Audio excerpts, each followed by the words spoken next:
अब ऐसे भक्तात्माओं की अगर शंकाओं का समाधान नहीं हो पाया तो इस शंका रूपी कांटा फिर इस भक्ति रूपी मार्ग में बाधक बन जाता है।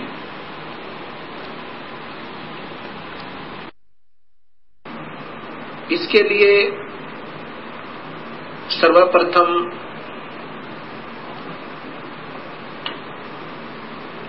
सृष्टि रचना का ज्ञान होना बहुत जरूरी है। जब तक हम सृष्टि रचना को ढंग से नहीं समझ पाएंगे तब तक हम इस सत्य ज्ञान को नहीं कैच कर सकते, नहीं पकड़ सकते, नहीं समझ सकते। सृष्टि रचना के बारे में अभी तक समाज को, भगत समाज को, अपना कोई समाज नहीं है, कोई धर्म नहीं है हमारा एक ही धर्म है, मानव धर्म, और जीव अपनी जाति है। ये सबसे पहले हमने याद रखना चाहिए। जीव हमारी जाति है, मानव धर्म हमारा, हिंदू मुस्लिम सिख ईसाई ये धर्म नहीं कोई न्यारा है। हम एक पिता की संतान हैं, हमारा एक ही बाप है, वो कुल मालिक पूर्ण परमात्मा। और पिछले इतिहास को अगर हम देखें उसमें ना कोई हिंदू था, ना मुसलमान, ना सिख, ना ईसाई। आज हम कोई हिंदू बना हुआ है, इस मानव शरीर के समाप्त होने पर भक्तिहीन प्राणी अपने संस्कारवश कभी पशु बन जाएगा, कभी पक्षी बनेगा, कभी पानी के जलचर बन जाएंगे। जब हम पशु होंगे तो हमारी पशु जाति होगी, और जब हम पक्षी होंगे तो हम पक्षी जाति के प्राणी होंगे। और ये भी हो सकता है कि हमारा कोई पुण्य संस्कार बचा हुआ हो, पुनर्जन्म मानव का हो, तो हम, कोई हिंदू है वो मुसलमान के घर जन्म लेगा, क्योंकि हमारे पिछले संस्कार रले मिले हैं, अलग नहीं है। सिख धर्म लगभग 300 वर्ष पूर्व 10वें गुरु गोविंद सिंह जी के द्वारा ये निर्मित हुआ, इसका उत्थान हुआ। उससे पहले सब हिंदू थे। उनके पिछले नाम राजा राम, कृपाराम, रामचंद्र, चंद्रभान इस प्रकार के हैं। 3-4 पीढ़ी से पूर्व के जितने पूर्वज हैं वो इन नामों पर हैं। ऐसे ही इससे पहले मुसलमान धर्म नहीं था। हजरत मोहम्मद जी ने एक विशेष पवित्र मार्ग बनाया था भक्ति का, लेकिन आने वाले समय में इसमें बहुत त्रुटियां बन गई। ऐसे ही पहले ईसा जी ने एक निर्मल भक्त समाज तैयार किया था, उससे पूर्व अब्राहिम जी ने, ऐसे ये आदम जी से पहले हिंदू धर्म था, और हिंदू से पहले केवल आर्य हुआ करते थे, कोई धर्म नहीं था। अब हमने ये विचार करना पड़ेगा कि हम दो नहीं हैं। जहां से भी भक्ति प्रारंभ होती है वो निर्मलता के आधार पर है। बीड़ी, शराब, मांस, तमाकू उसमें कभी प्रयोग नहीं होता, और केवल एक प्रभु की ही साधना प्रारंभ होती है। आने वाले समय में उसमें त्रुटियां आ जाती हैं। मनमुखी गुरु लोग उसमें ढेर सारी त्रुटियां पैदा कर देते हैं, और जिसके कारण वो समाज का प्रारूप बदल जाता है, भक्त समाज का, उस धर्म का एक प्रारूप बदल जाता है, वास्तविकता नहीं रहती। फिर ऐसे ही सदियों उपरांत फिर ये मार्ग प्रारंभ होता है। उसमें प्रारंभकर्ता को कठिनाइयां अवश्य आती हैं। समाज समझता है कि ये निंदक है, सभी को की साधनाओं को गलत बता रहा है। बिल्कुल नहीं। गलत उनको लगेगा ये मार्ग जिनको स्वयं शास्त्रों का ज्ञान नहीं और उनके गुरुदेव अधूरे हैं, जिन्होंने आज तक ये नहीं बताया कि ये सृष्टि कैसे रचेगी, जबकि शास्त्रों में विद्यमान है ये सारा ज्ञान। अब सबसे पहले हमने सृष्टि रचना का सही ज्ञान होना चाहिए। तो अब दास आपको सृष्टि रचना बताना चाहेगा। सर्वप्रथम केवल एक ही प्रभु था, उसका नाम कबीर है। वास्तविक नाम उस परमात्मा का कबीर है। वो अनामी लोक में, अकह लोक में रहता था और वहीं पर हम सब जीव उसी परमेश्वर कबीर में समाये हुए थे। उसके बाद उस परमात्मा ने स्वयं प्रकट होकर, अर्थात अपने उस अनामी लोक में स्वयं ही 3 नीचे के लोकों की ओर रचना की। अलख लोक, अगम लोक, फिर अलख लोक और नीचे का सतलोक। फिर सतलोक में आकर के उस परमेश्वर ने अन्य रचना की। सर्वप्रथम एक शब्द से 16 द्वीपों की रचना की। उसके बाद 16 शब्द फिर उच्चारण किए, उनसे अपने 16 पुत्रों का निर्माण किया, उनकी शब्द से उत्पत्ति की, वचन से, और उनको उन 16 द्वीपों में रहने की आज्ञा दी। उनमें से एक पुत्र अचिंत को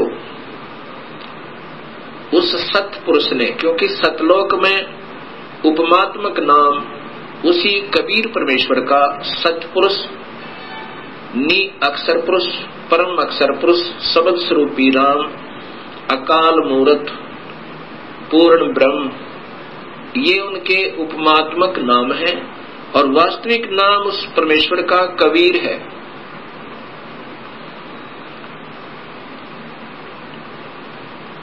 सतलोक के अंदर सतपुरुष ने अपने पुत्र अचिंत से कहा कि आप यहाँ की अन्य सृष्टि रचना को करो मेरी शक्ति तक। अचिंत ने अपनी शब्द शक्ति से अक्षर पुरुष परब्रह्म की उत्पत्ति की और उससे कहा कि मेरा सहयोग दो यहाँ सतलोक में अन्य सृष्टि रचना करने का। अक्षर पुरुष अर्थात ये परब्रह्म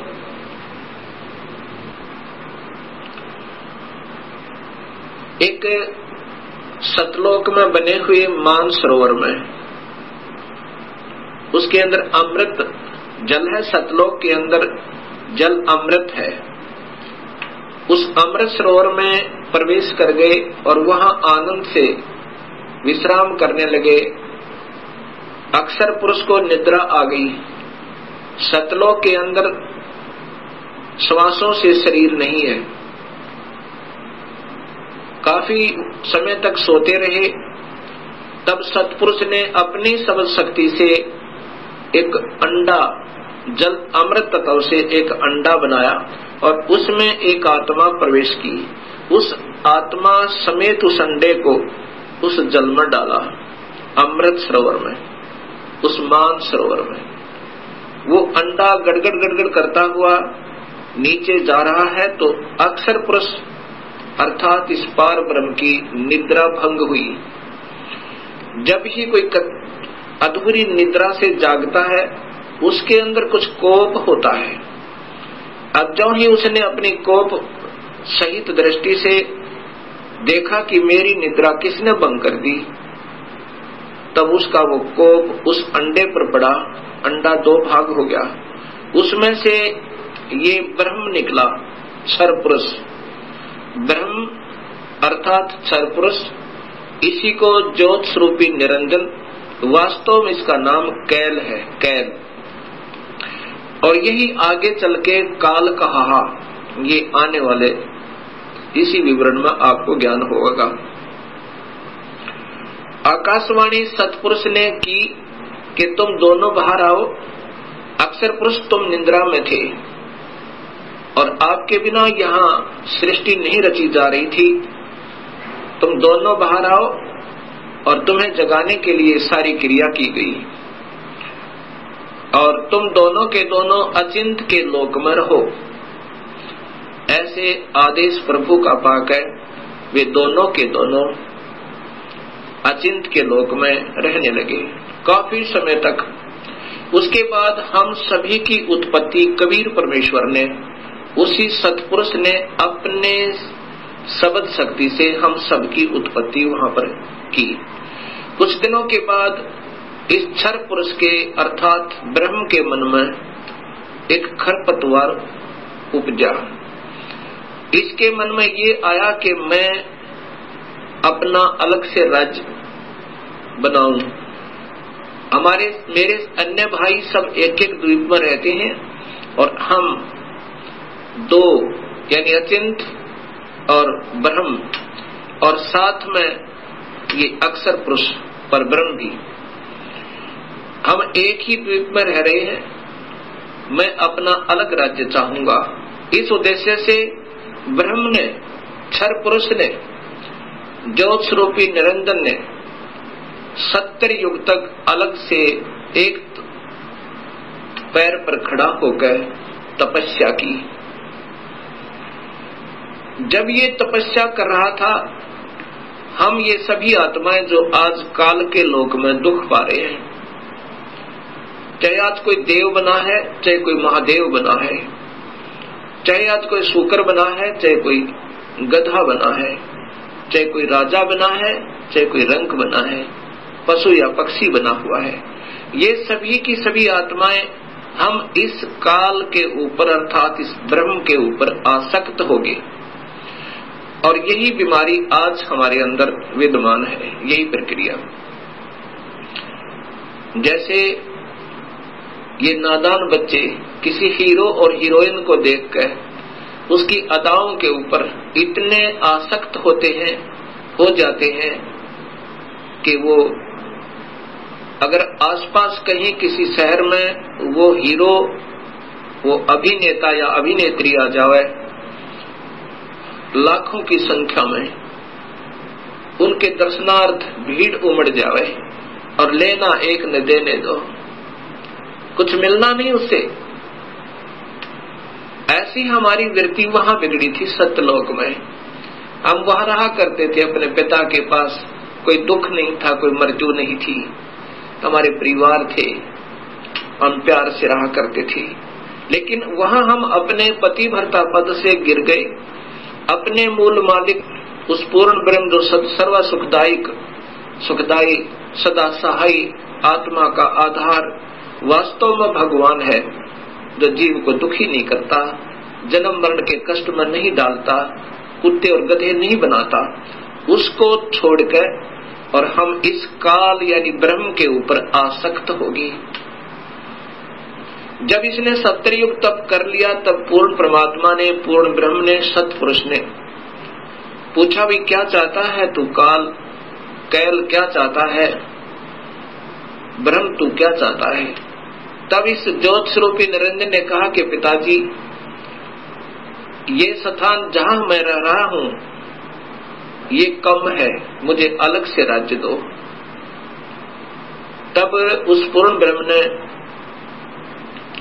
इस ब्रह्म के तप के बदले में 21 ब्रह्मांड प्रदान कर दिए, जैसे 21 प्लॉट दे देवे कोई साहूकार पिता अपने पुत्र को। 21 ब्रह्मांडों को पाकर ये ज्योत निरंजन बड़ा प्रसन्न हुआ।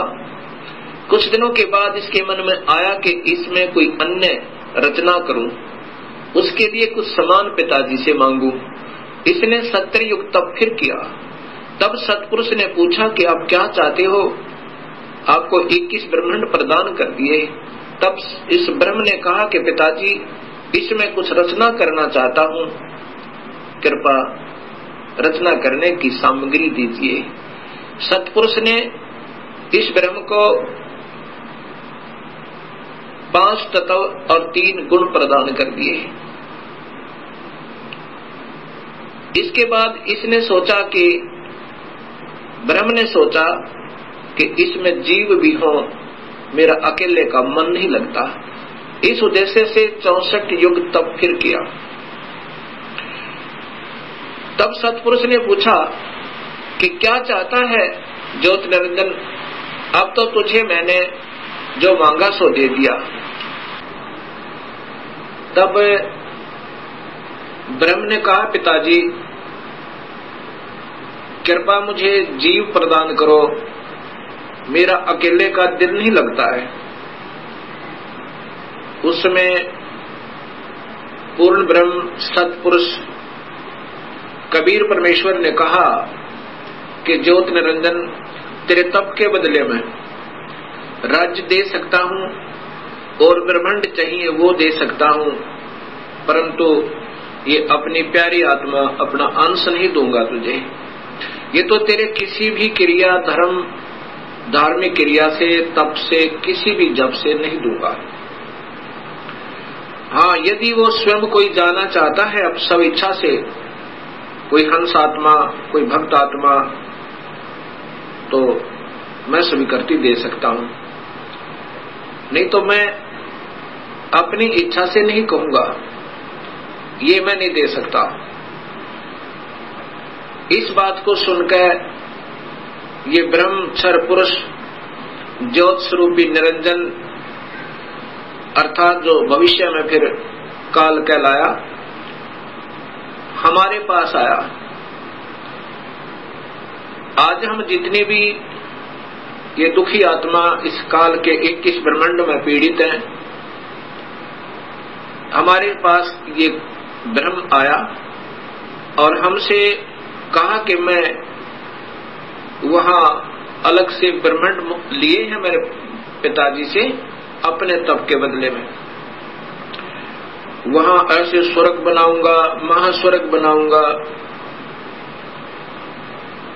और ऐसे दूधों की नदी बहाऊंगा, झरने बनाऊंगा। क्या आप मेरे साथ चलना चाहते हो? तब हम सभी ने, जो यहाँ काल के 21 ब्रह्मांडों में पीड़ित है, कहा कि यदि पिताजी हमें आज्ञा दें तो हम चलने को तैयार हैं। इस बात को सुनकर ज्योत स्वरूपी निरंजन कबीर परमात्मा के पास आया और उससे कहा कि पिताजी, कुछ आत्माएं हमारे साथ चलने को तैयार हैं। सतपुरुष से कहा इस काल ने, ब्रह्म ने, कि पिताजी कुछ आत्माएं मेरे साथ चलने को तैयार हैं, उन्होंने सहमति दी है। तब पूर्ण परमात्मा सतपुरुष अर्थात कबीर देव ने, कबीर साहिब ने कहा कि यदि वो मेरे सामने स्वीकृति देंगी, जितनी भी आत्माएं हैं जो तेरे साथ जाना चाहते हैं, तो मैं उनको आज्ञा दे दूंगा। ऐसा कहकर के सतपुरुष हम सभी आत्माओं के पास आया जो आज काल के लोक में कैद में बंद हैं। सतपुरुष ने, उस अकाल मूर्त ने, शब्द स्वरूपी राम ने हमसे पूछा कि जो आत्मा इस ब्रह्म के साथ जाना चाहती हैं, वो अपनी सहमति व्यक्त करें। उस समय हम सभी घबरा गए और नहीं हिम्मत पड़ी अपने पिता के सामने स्वीकृति देने की। उस समय एक आत्मा ने सर्वप्रथम हिम्मत किया, डेयर किया और कहा कि पिताजी, मैं इस ब्रह्म के साथ जाना चाहता हूं। उसकी देखा देखी फिर हम सभी ने स्वीकृति दे दी।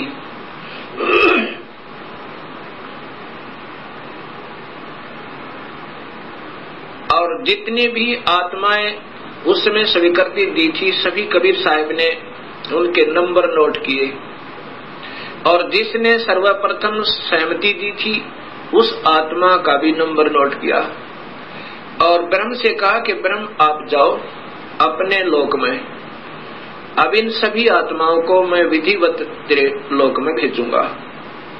ऐसा कहकर के सतपुरुष ने अपनी शब्द शक्ति तक उस प्रथम स्वीकृति देने वाली आत्मा को एक लड़की का रूप बना दिया, और उसको उसके अंदर एक शब्द शक्ति दे दी, और हम सभी जीवात्माओं को उसे प्रकृति देवी भी कहते हैं, अष्टंगी भी कहते हैं, और वही महामाया भी कहलाई। यहाँ 21 ब्रह्मांड की इस देवी को उत्पन्न किया, अर्थात उस आत्मा का लड़की बनाया। फिर हम सभी आत्माओं को जो 21 ब्रह्मांड में आए हुए हैं उसके अंदर प्रवेश कर दिया, इस लड़की के शरीर में, प्रकृति देवी के शरीर में, अर्थात इसको अद्धा माया भी कहते हैं। और यही आगे चलकर त्रिदेवों की माता कहलाई। प्रवेश कर दिया और कहा कि बेटी तेरे को मैंने शब्द शक्ति दे दी है, और जितने भी जीव काल कहे ब्रह्म कहेगा तू बना देना। एक बार मुख से उच्चारण करेगी उतने ही नर और मादा ये जोड़े उत्पन्न हो जाएंगे। अपने पुत्र सहजदास से कहा, सहजदास जाओ अपनी बहन को उस ज्योत स्वरूपी निरंजन के पास छोड़ आओ, और उसको बताना कि इस लड़की को, इस प्रकृति देवी को, अद्धा माया को मैंने शब्द शक्ति दी है, ये जितने जीव तू कहेगा ये बना देगी। और जितनी आत्माओं ने स्वीकृति दी थी वो सभी इसके अंदर प्रवेश कर रखी हैं। सहजदास प्रकृति देवी को लेकर, अद्धा माया को लेकर ज्योत निरंजन के पास आया, उसके पास छोड़ दिया और कहा कि पिताजी ने ऐसे ऐसे कहा है, इस लड़की के पास शब्द शक्ति है, और जितने जीव तू कहेगा ये नर और मादा अपने शब्द से उत्पन्न कर देगी। ऐसा कह करके सहजदास अपने लोक में लौट आया, अपने द्वीप में आ गया। युवा होने के कारण लड़की का रूप निखरा हुआ था। इस ज्योत स्वरूप निरंजन ब्रह्म अर्थात क्षर पुरुष के मन में नीचता उत्पन्न हुई, जो आज सब जीवों में विद्यमान है। वही व्यक्ति, वही प्रक्रिया, वही ये बुरी आदत युवा लड़की को देखकर उसके साथ बद व्यवहार करने की चेष्टा इस क्षर पुरुष ने अर्थात ज्योत स्वरूपी निरंजन ने की। लड़की ने, प्रकृति देवी ने कहा कि ज्योत निरंजन तू होश में आ जा, तू और मैं एक ही पिता की संतान है। पहले तेरी उत्पत्ति हुई उन्हीं के शब्द तय अंडे में, और उन्हीं ने मुझे उत्पन्न किया। तू और मैं बहन और भाई हैं। बहन भाई का ये कर्म पाप का भागी होता है, तू मान जा मेरी बात। ज्योत निरंजन ने एक भी बात उस लड़की की नहीं सुनी और मदहोश होकर, विषय वासना के वश होकर, काम वश होकर उस लड़की को पकड़ने की चेष्टा की, दुष्कर्म करने के लिए। लड़की ने अपनी इज्जत बचाने का और कहीं स्थान ना पाकर, जो ही उस काल ने, ज्योत स्वरूपी निरंजन ने, क्षर पुरुष ने ऐसे मुंह खोला हुआ था आलिंगन करने के लिए, ऐसे बाजू फैलाई थी, उसी समय लड़की ने छोटा रूप बनाया, सूक्ष्म, बहुत सूक्ष्म, और उसके पेट में चली गई अपनी इज्जत रक्षा के लिए। वहां से अपने पिता से पुकार की, हे परम पिता, हे सतपुरुष, हे कबीर परमेश्वर, मेरी रक्षा करो। इस प्रकार मैं काल से अपनी इज्जत रक्षा के लिए इस ब्रह्म से अपनी इज्जत रक्षा के लिए इसके पेट में प्रवेश हूं और मुझे आकर मेरी रक्षा करो, मुझे बचाओ इससे।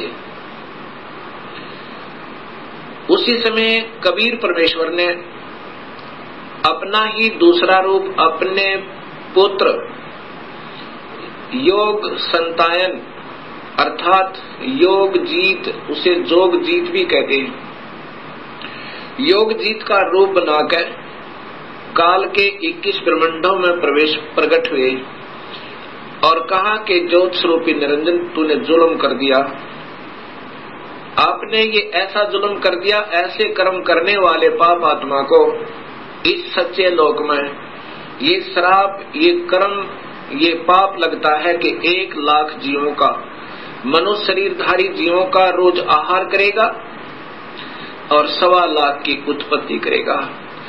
पिताजी ने आदेश दिया है मुझे कि आप यहाँ से निकल जाइए अपने 21 ब्रह्मांड को लेकर, और लड़की को उसके पेट से निकाल दिया, प्रकृति देवी को इस ब्रह्म के पेट से निकाल दिया और उनको 21 ब्रह्मांड समेत और दोनों को वहां से निष्कासित कर दिया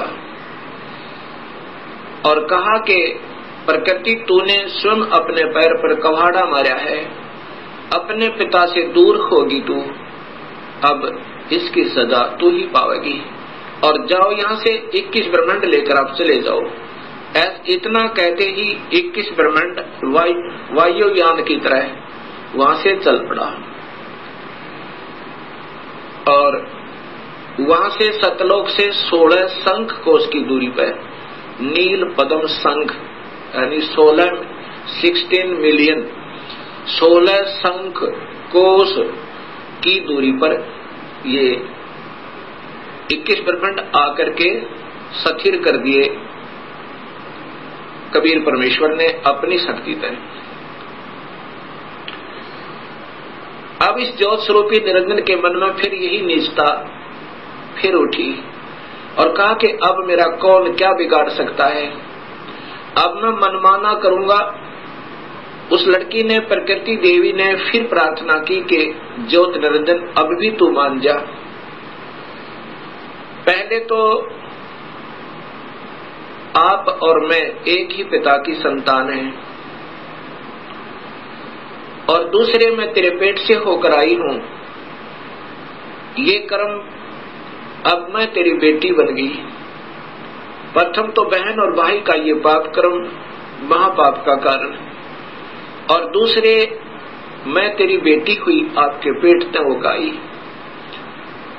और बाप बेटी का ये जुल्म अच्छा नहीं। मान जा मेरी बात, मेरे पास सब शक्ति है पिताजी की दी हुई, और जितने जीव तू कहेगा मैं बना दूंगी। लेकिन इस ज्योत स्वरूपी निरंजन ने एक भी बात नहीं सुनी उस प्रकृति देवी की, दुर्गा की। जबरदस्ती शादी की और एक ब्रह्मांड में एक ऐसा स्थान बना रखा है इस काल भगवान ने, ब्रह्म भगवान ने, वहां पर ब्रह्मलोक कहते हैं उसको। उस ब्रह्मलोक के अंदर इसने 3 स्थान बना रखे हैं, एक रजोगुण प्रधान, एक सतोगुण प्रधान और एक तमोगुण प्रधान। जब ये सतोगुण रजोगुण प्रभावित क्षेत्र में इस दुर्गा को अपनी पत्नी के रूप में रखता हुआ वहां रहता है, उस समय जो पुत्र की उत्पत्ति होती है उसका नाम ब्रह्मा रख देता है, उसको रजोगुण बना देता है। उसके बाद ये दोनों उस स्थान पर आ जाते हैं जो सतोगुण प्रभावित होता है। वहां पर जो पुत्र उत्पन्न होता है उसके अंदर सतोगुण आ जाते हैं, उसके अंदर सतोगुण आ जाते हैं और उसका नाम ये विष्णु रखते हैं। तीसरे स्थान को तमोगुण प्रभावित बना रखा है, वहां रहकर अब इसी प्रकृति देवी दुर्गा के साथ जो पुत्र उत्पन्न करता है उसका नाम रुद्र शंकर शिव रखता है। ऐसे ही हर ब्रह्मांड के अंदर इस काल भगवान ने, ब्रह्म भगवान ने ये ब्रह्मलोक बनाए हैं और वहां पर ये ऐसे ही कुछ समय के लिए प्रकृति देवी को अपने साथ रखता है और उसके बाद वहां से अंतर्ध्यान हो जाता है। अब जब इसने इस लड़की को, प्रकृति देवी को बदनजर से देखा था और ये लड़की प्रकृति देवी ने इसके पेट में शरण पाई थी, ज्योत निरंजन के पेट में, और फिर सतपुरुष ने अपने पुत्र जोगजीत का रूप बना करके आकर उसको निकाला था, उस दिन से इसका नाम काल पड़ा। कहा था कि आज से तेरा नाम काल होगा और 1 लाख जीवों का, मनुष्य शरीरधारी प्राणियों का रोज आहार करेगा और 1.25 लाख की उत्पत्ति किया करेगा। ये वहां पर सतलोक के अंदर ऐसा दुष्कर्म करने वाले को स्वतः पाप लग जाता है। अब ज्योत स्वरूपी निरंजन काल ने अपनी पत्नी से कहा कि मैं ऐसे स्थान पर रहूंगा जहां पर कोई नहीं आ सकता और आज के बाद मैं किसी भी 20 ब्रह्मांड के अंदर किसी भी व्यक्ति को, किसी भी प्राणी को आकार रूप में दर्शन नहीं दूंगा। मुझे निराकार समझा करेंगे, लेकिन मैं अपने वास्तविक रूप, काल रूप में अपने 21वें ब्रह्मांड में रहा करूंगा।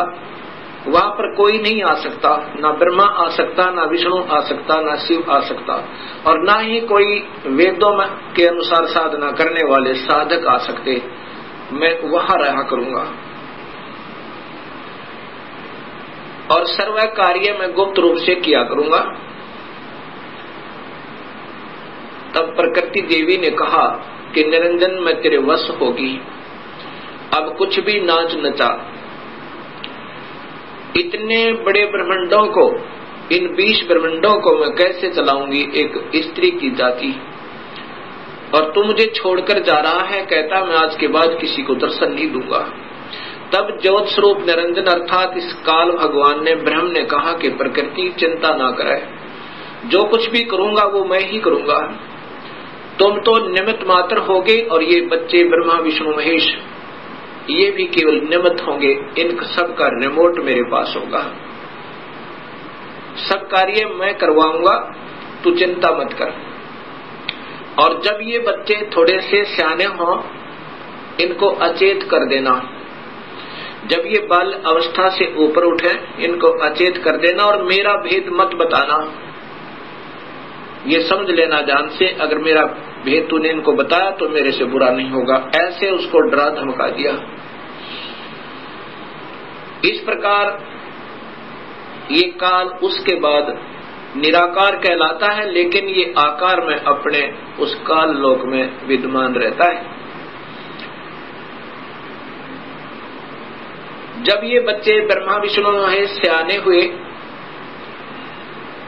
तब तक इनको अचेत रखा गया। जब ये सियाने हुए, उसमें ब्रह्मा को कमल के फूल पर, विष्णु को शेष सैया पर और शिव को एक कैलाश पर्वत पर इनको बेहोश रखा हुआ था और फिर वहां पर सचेत कर दिया। सबसे पहले ब्रह्मा को कमल के फूल पर इसी स्वयं ब्रह्म ने, काल ने अपने ही नाभि से एक कमल प्रकट किया। वो महाविष्णु, महाब्रह्मा, महाशिव रूप में, 3 रूप में ब्रह्मलोक में रहता हर ब्रह्मांड के अंदर। उस समय ब्रह्मा को उस कमल के फूल पर रख दिया। ब्रह्मा को ये नहीं मालूम कि मैं कहां से उत्पन्न हुआ, कौन मेरा माँ है, कौन मेरे पिता है। उसके बाद आकाशवाणी हुई कि तुम तप करो। ब्रह्मा ने 1000 वर्ष तक तप किया। फिर आकाशवाणी हुई कि सृष्टि करो। तब ब्रह्मा ने सोचा कि मैं काहे की सृष्टि करूं, सब जगह जल ही जल है। कहीं पृथ्वी दृष्टिगोचर नहीं हो रही है।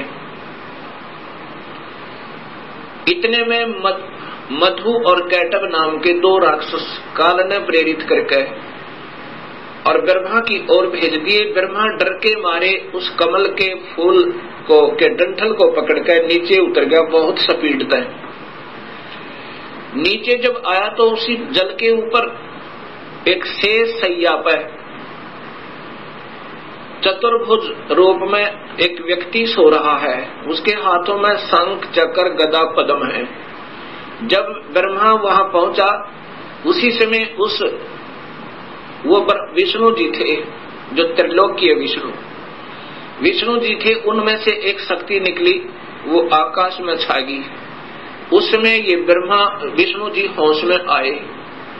इतने में मधु और कैटभ भी पहुंच गए। मधु और कैटभ के साथ भगवान विष्णु ने 5000 वर्ष तक युद्ध किया, वो नहीं मरे। फिर उस शक्ति ने जो आकाश में छाई थी एक लड़की का रूप बनाया, देवी का, और मधु कैटभ को मोहित किया, अपनी ओर आकर्षित किया अपनी कलाओं से, अदाओं से। जब मधु और कैटभ उस लड़की की तरफ देखने लगे तो विष्णु जी ने पीछे से उनकी गर्दन पकड़कर दोनों को मार डाला। अर्थात 5000 वर्ष तक भगवान विष्णु से दो राक्षस नहीं मरे। वो भी तब मरे जब उस माता ने सहयोग दिया, उनको अट्रैक्ट कर लिया, आसक्त कर लिया। इससे दो बातें सिद्ध होती हैं कि ये समर्थ नहीं है। जब 5000 वर्ष तक दो राक्षस नहीं मर पाए भगवान विष्णु से, तब ब्रह्मा जी और विष्णु दो थे। इतने में रुद्र अर्थात ये शिव भी वहीं प्रकट हो गया। ब्रह्मा जी देवी भागवत महापुराण में बताता है कि फिर हम तीन हो गए, ब्रह्मा विष्णु और शिव। तब देवी ने कहा कि तुम तीनों देवता अपने अपने कार्य को ध्यान से सुनो और उस पर संलग्न हो जाओ।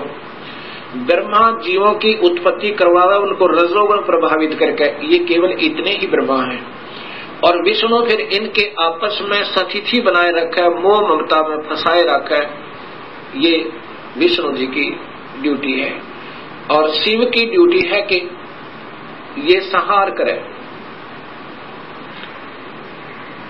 तब इन तीनों ने कहा कि हे माई, हे देवी, कहीं पर पृथ्वी नजर नहीं आ रही है और पृथ्वी के बिना प्राणियों की सृष्टि, स्थिति और संहार असंभव है। तब वो देवी मुस्काई और कहा कि तुम, इतने में एक विमान आया और कहा कि तुम तीनों के तीनों इस विमान में बैठो और चिंता मत करना, घबराइयो मत। उस समय ये तीनों के तीनों ब्रह्मा विष्णु महेश विमान में प्रवेश कर गए। विमान मन की गति से चला, बहुत तीव्र गति था। कहाँ पहुंचा?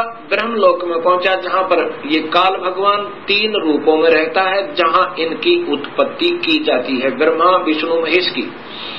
और वहां पर कोई नहीं जा सकता, ना वेद विधि से, किसी साधना तक, न तप से, न यज्ञ से, न हवन से, किसी प्रकार से नहीं जा सकता, ना किसी जप से। वहां पर तो ये अपनी कृपा से ही ले जा सकता है, ये काल भगवान सोचल सिद्ध करके। वहां जाकर के इन्होंने क्या देखा?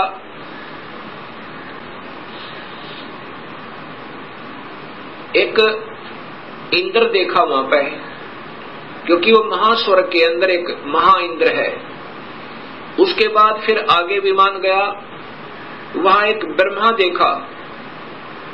जब दूसरा ब्रह्मा देखा तो शिव और विष्णु ब्रह्मा जी से पूछने लगे कि हे चतुरानन, ये दूसरा ब्रह्मा कौन है?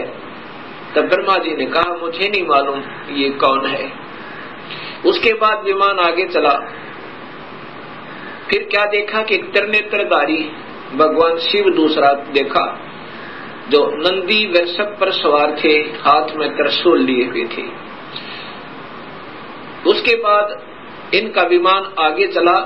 वहां पर क्या देखा कि एक विष्णु और थे, और वहां बहुत सुंदर विशाल लक्ष्मी का एक भवन था, उसमें बहुत ऐश्वर्य के साधन उपलब्ध थे। उसके बाद विमान आगे पहुंचा। कहाँ गया? एक माई बैठी थी जिसके शरीर में जैसे हजारों बिजलियां चमक रही हो, इतना तेज था, इतना नूर था, और वो प्रकृति देवी थी। ये ब्रह्मा विष्णु महेश की माँ थी, माँ है जो इन्होंने देखी। विमान वहां रुका, देवी एक विशाल भवन के अंदर विराजमान थी। तब उसने कहा कि तुम तीनों के तीनों जहाज से नीचे उतरो। हम नीचे उतरे। ब्रह्मा विष्णु महेश, ब्रह्मा बता रहा है देवी भागवत महापुराण में, नीचे उतरे। तब विष्णु जी ने ध्यान से देखा और कहा कि ये तो अपनी माँ है। इस माई के दर्शन मैंने किए थे जब मैं बालक था, छोटा सा था। जब मैं बालक था, छोटा सा था, तब मैंने इस माई के दर्शन किए थे। इससे सब सिद्ध है कि इनका जन्म है और ये तीनों की माँ है। तब ब्रह्मा विष्णु और शिव ने तीनों ने स्वीकार कर लिया कि ये ही अपनी जननी है। तब शिव जी कहते हैं, हे माता, जब आप ब्रह्मा को उत्पन्न करने वाली आप हैं, विष्णु भी जब आपके बालक हैं, तो ये तीसरा भी आप ही का बच्चा है। आप ही हमें गुप्त भेद नहीं बता रहे थे, अब हमने आप ही की कृपा से ज्ञान हुआ। अब इसका प्रमाण आपको सबसे पहले देवी भागवत महापुराण में देता हूं। पहले आपको देवी भागवत महापुराण से प्रथम शिव पुराण को दिखाता हूं, उसके बाद फिर आपको देवी भागवत महापुराण दिखाऊंगा।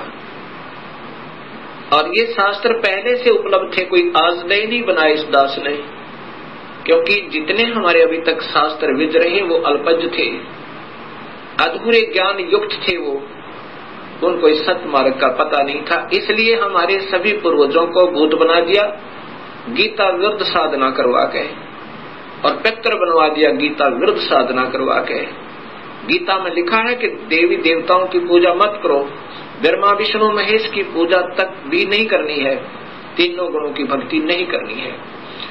केवल ब्रह्म से प्रारंभ होती है भक्ति, और पूजा करनी है केवल पूर्ण ब्रह्म की। अब मैं आपको देवी भागवत, पहले आपको शिव महापुराण दिखाता हूं।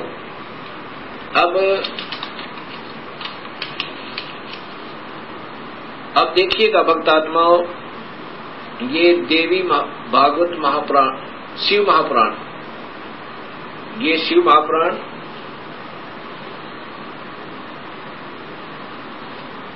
इसके अंदर आपको पता चलेगा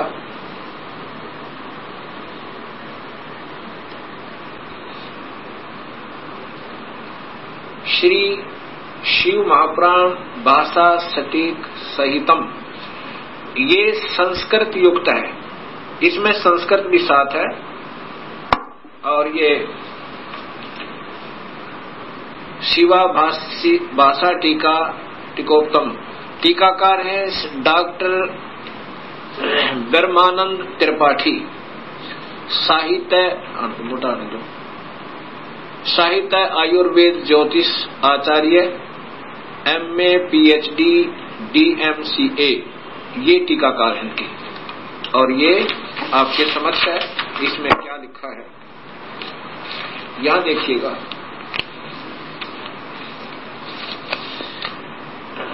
यहां से पढ़िएगा, ये संस्कृत है और ये हिंदी आपको दिखाना चाहूंगा। प्रलय काल में, इधर से लो, पीछे लो,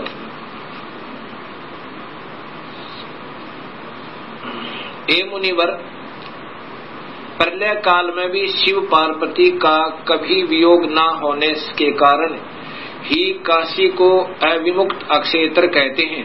प्राचीन काल में शिवजी ने इस अक्षेत्र का नाम पहले नंदनवन और बाद में अविमुक्त रखा था। हे देवर्षि नारद, आनंद वन में रमण करते हुए शिव पार्वती के मन में इच्छा हुई कि किसी दूसरे पुरुष का निर्माण किया जाए, जिसके ऊपर अपने इस महासागर को डालकर हम दोनों स्वच्छंद होकर वैराग्य धारण कर केवल काशीपुरी में निवास कर सकें। वही सदा सब कुछ करे, वही रक्षा करे, वही अंत में वही रक्षा करे और अंत में मेरे अनुग्रह से वही सृष्टि का संवरण भी करे। चिंता रूपी लहरों से चलायमान चिंता रूपी समुद्र को बटोर कर रजोगुण रूपी विदुम से विस्तृत करे। अब यहाँ देखिएगा, ये ना अपने हिसाब से लगा रखें। यहाँ ऐसे विचार कर उस सर्वव्यापक भगवान ने उस पराशक्ति के 10वें अंग, ये 10वां अंग देखिएगा, ये ध्यान रखना, 10वें अंग अर्थात योनि में सुधार रूपी आवास का प्रयोग किया। ये दिखाना चाहते हैं आपको कि ये कहना क्या चाहते हैं हम। तब उससे तीनों लोकों में सुंदर एक पुरुष प्रकट हुआ, जो शांत एवं सतोगुण से युक्त था, गंभीरता में समुद्र के सम्मान तथा अक्षमावान था। हे मुनि, वह पुरुष इंद्र लक्ष्मणी के सदृश कांति वाला, अर्थात ये था कौन, ये देखिएगा नीचे।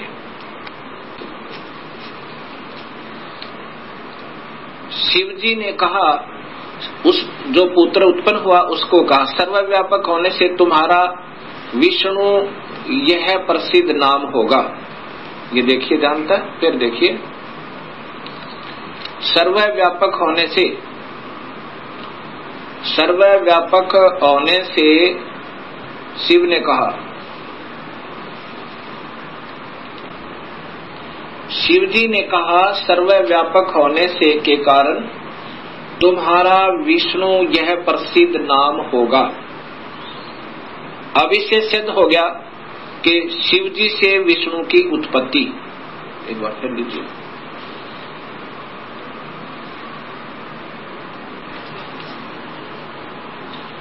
अभी आपने ये शिव महापुराण में 6ठे अध्याय को देखा, 6ठे अध्याय में कि भगवान शिव से और पार्वती के संयोगता है। पार्वती कौन, ये महाशक्ति यानी शेरा वाली प्रकृति के द्वारा विष्णु की उत्पत्ति हुई। अब 7वां अध्याय, ये संस्कृत भी 7 है। अब यहाँ आगे देखिएगा, ये हिंदी देखिएगा।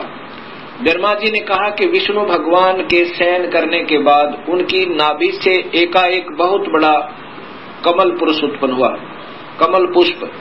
अब ये ब्रह्मा बता रहा है लेकिन तुक्के लगा रहा, क्योंकि स्वयं बेहोश था पहले, इसको आप ही नहीं मालूम वो कौन से विष्णु की नाभि से मिला। ये देखिएगा, उत्पन्न हुआ जिसकी नाल टनकार फल फूल के फूल।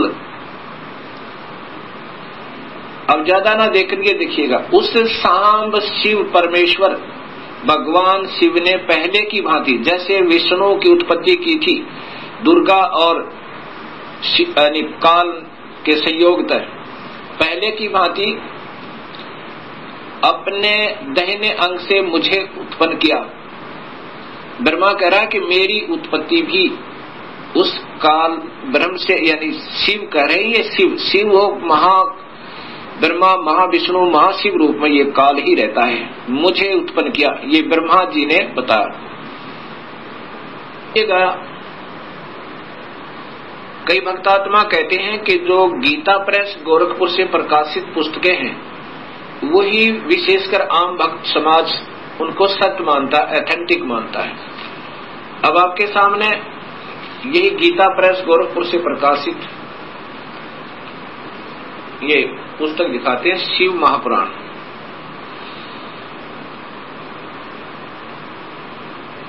संक्षिप्त शिव महापुराण, और ये नीचे गीता प्रेस गोरखपुर से, और इसके 6ठे अध्याय में फिर यही प्रमाण है।